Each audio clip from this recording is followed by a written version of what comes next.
Café Anyway. Welcome to the Café Anyway show.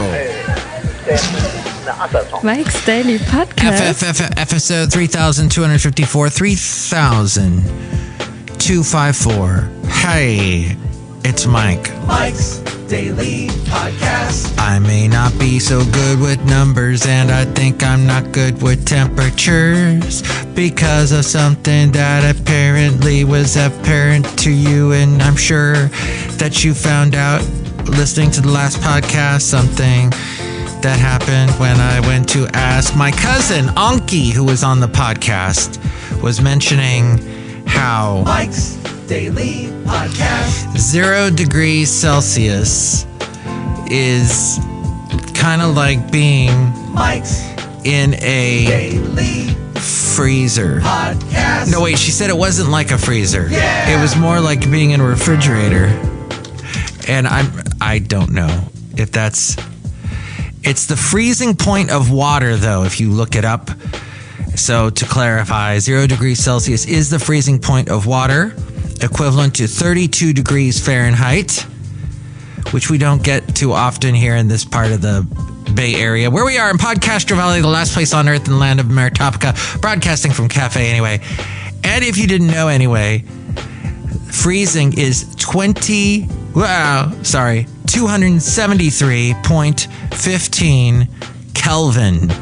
And I think Kelvin 0 is absolute zero, where all atoms' atomic activity stops, which I always found fascinating. Kelvin, 0 Kelvin. And I want to someday do a sci-fi book or movie or novel or podcast or something that's just called 0 Kelvin.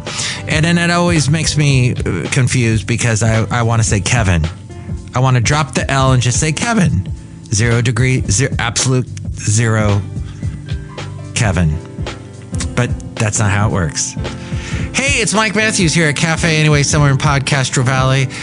I know somebody, a coworker, who is not at my job, so I have to fill in for him, and it's because he went to Disneyland.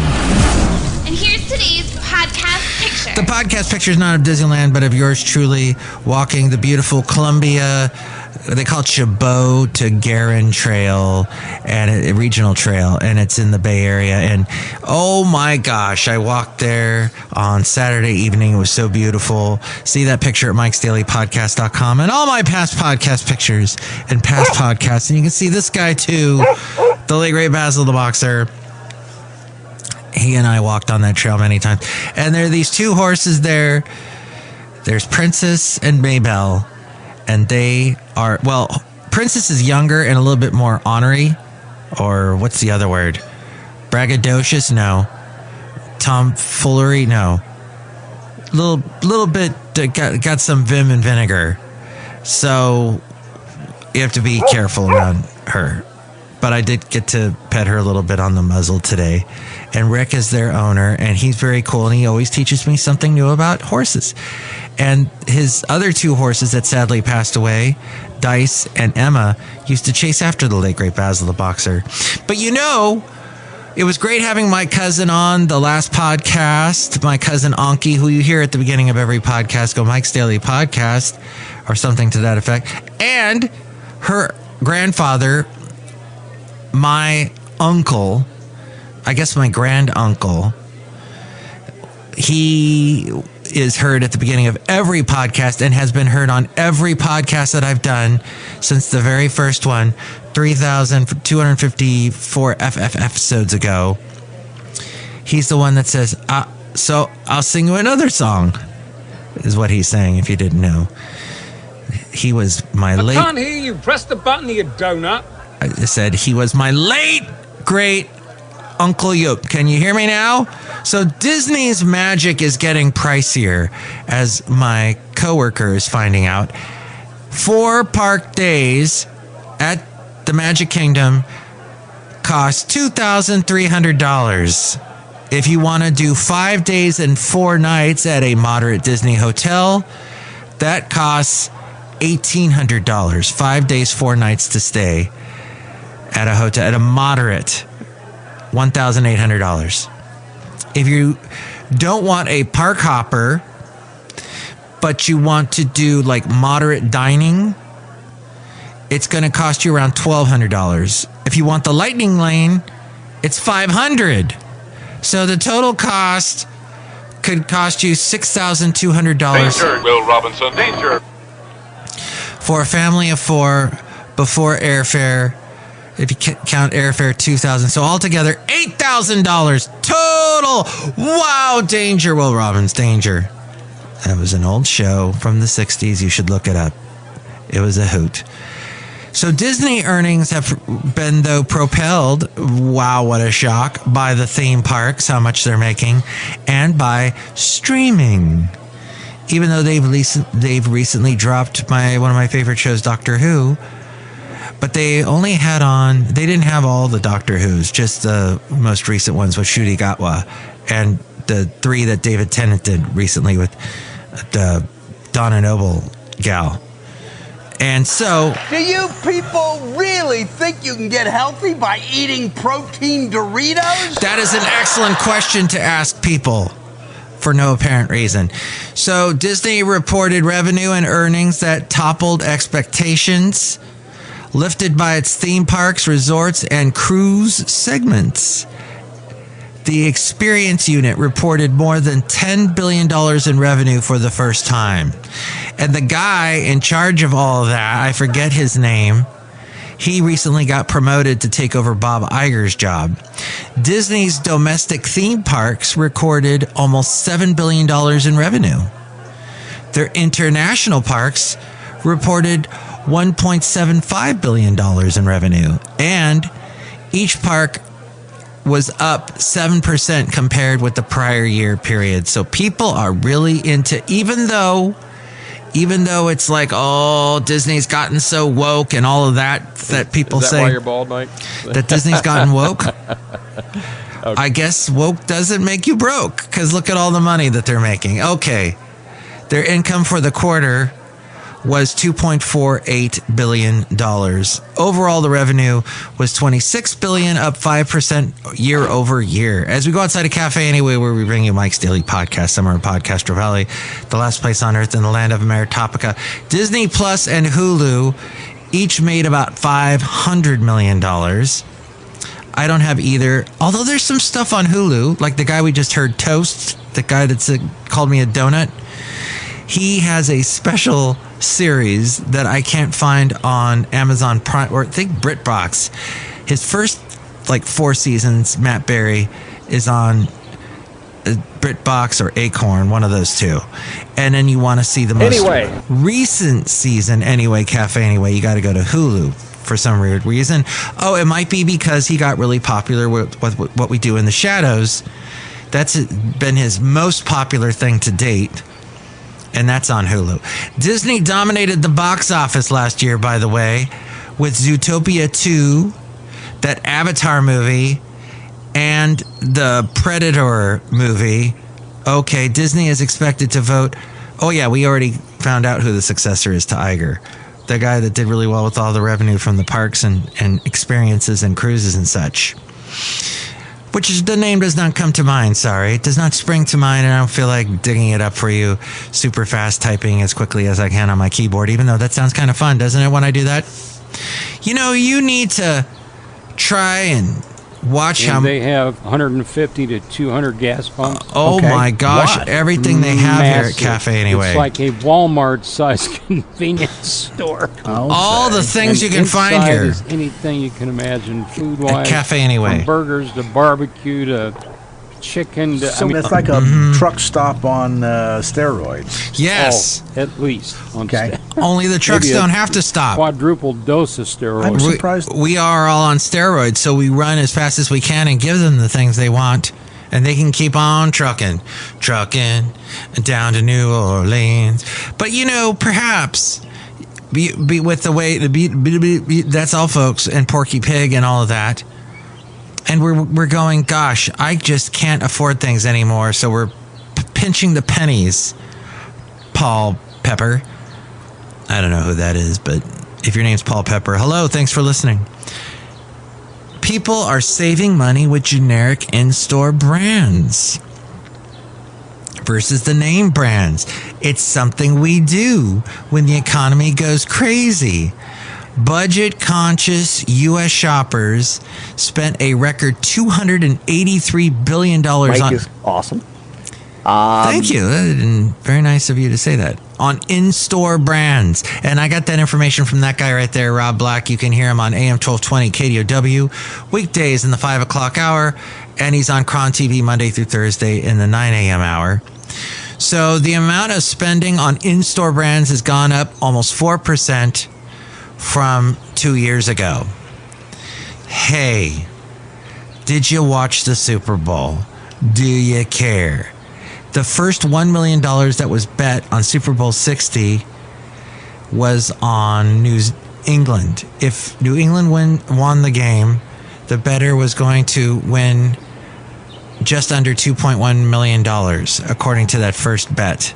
The Seattle Seahawks were considered before the game the 4.5 point favorite over the New England Patriots.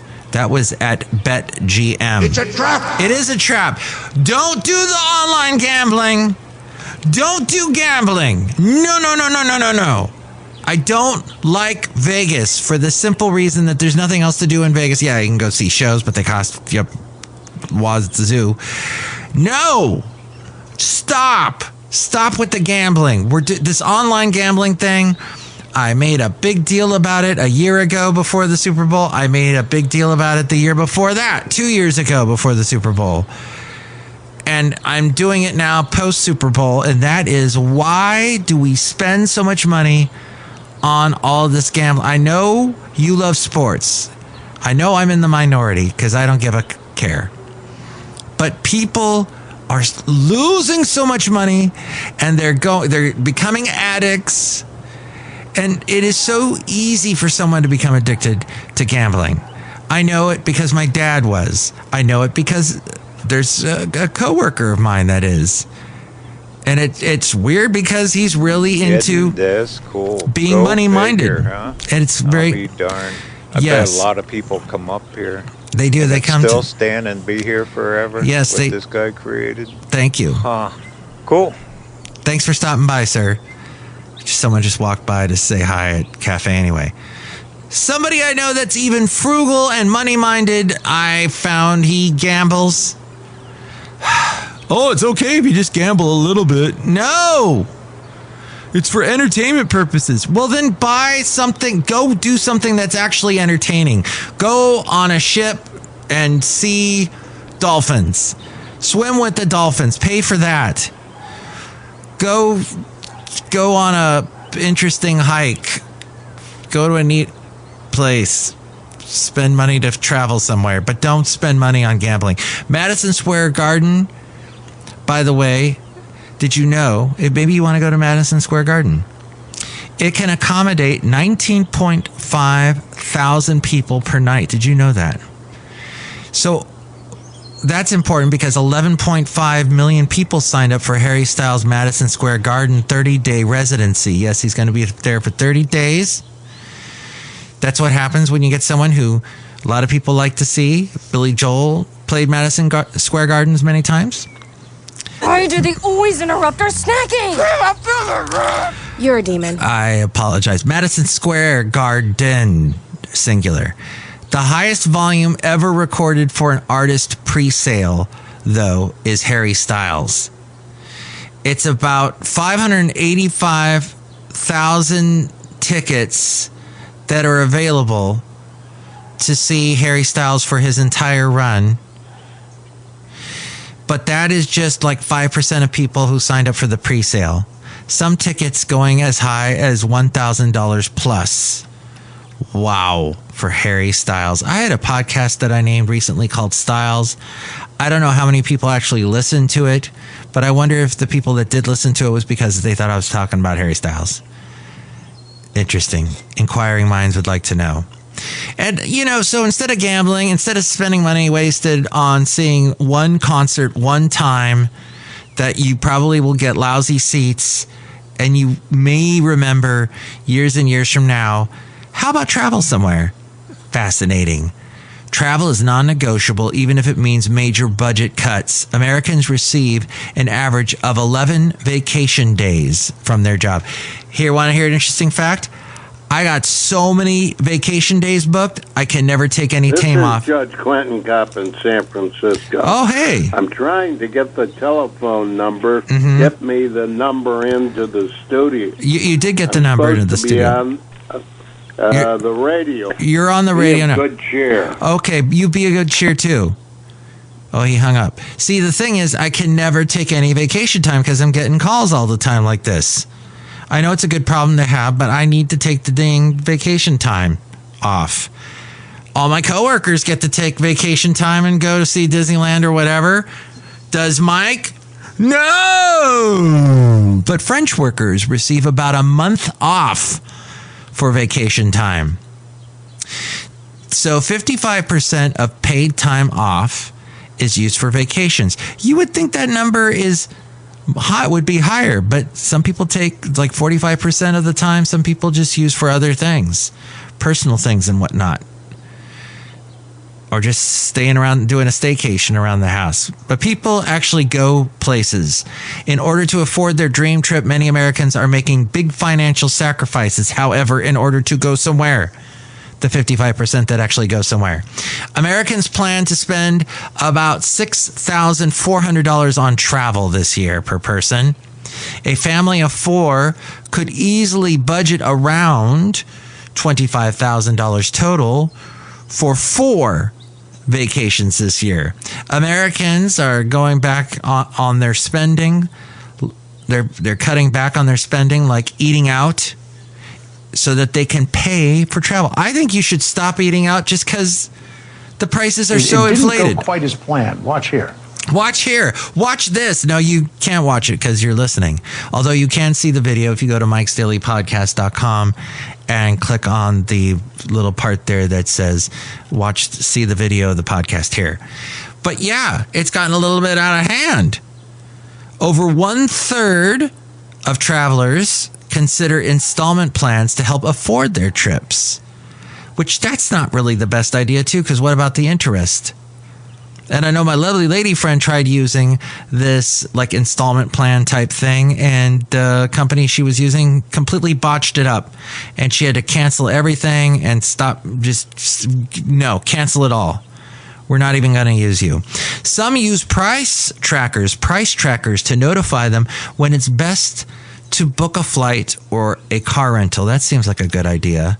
I may try that. Look who's here outside of Café Anyway, somewhere in PodCastro Valley, the last place on earth in the land of Ameritopica. Hello, Mike Matthews. It's Chely Shoehart, gift shop supervisor. Mike Matthews, I think that's really wonderful that people are traveling and they're taking their friends and they're going places. Mike Matthews. Chely Shoehart and her exploding snow globes.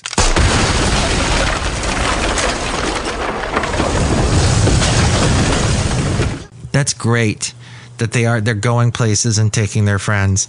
I agree. Hey, Chely, you ever heard of Casey Kasem? No, Mike Matthews, what's that? It's a guy who's very popular. He used to count down the top 40 songs of the week, and then sometimes he would do a show where you count down the top 100 songs of the year and split it up into 2 4-hour episodes. And, I used to run his show years ago. Mike Matthews, why are you telling me this? Because, of this. Casey's Coast to Coast, American Top 40. This is Casey Kasem.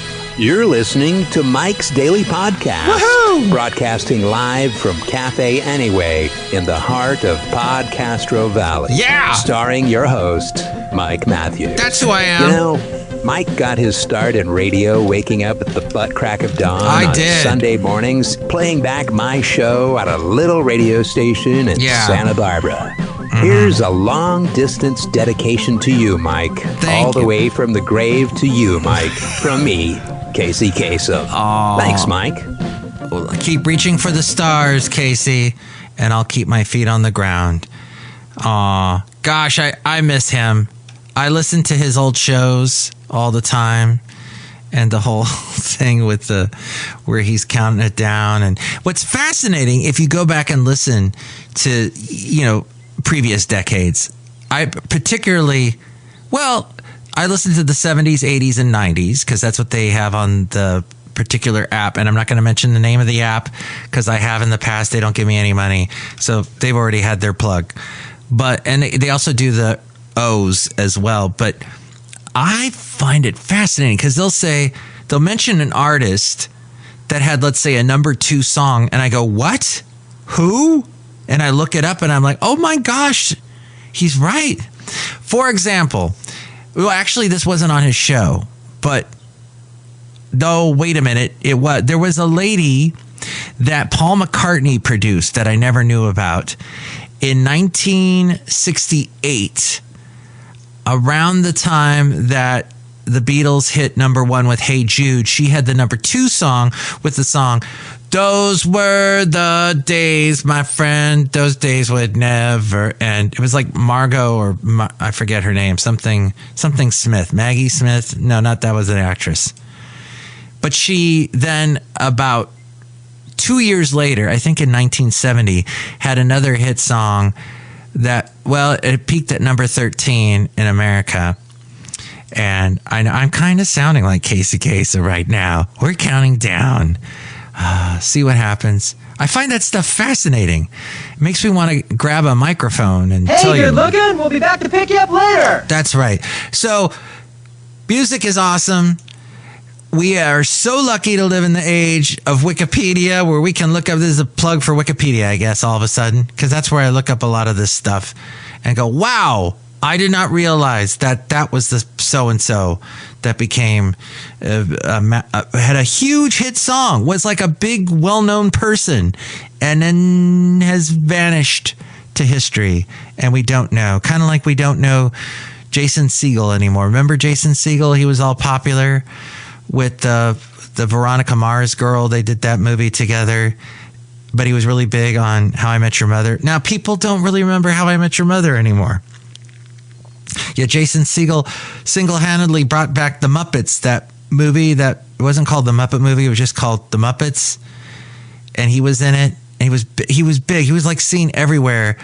He was very popular, and then he vanished. But I guess he's got some kind of show, some kind of streaming show called Shrinking, where he's a psychologist, I think, with Harrison Ford.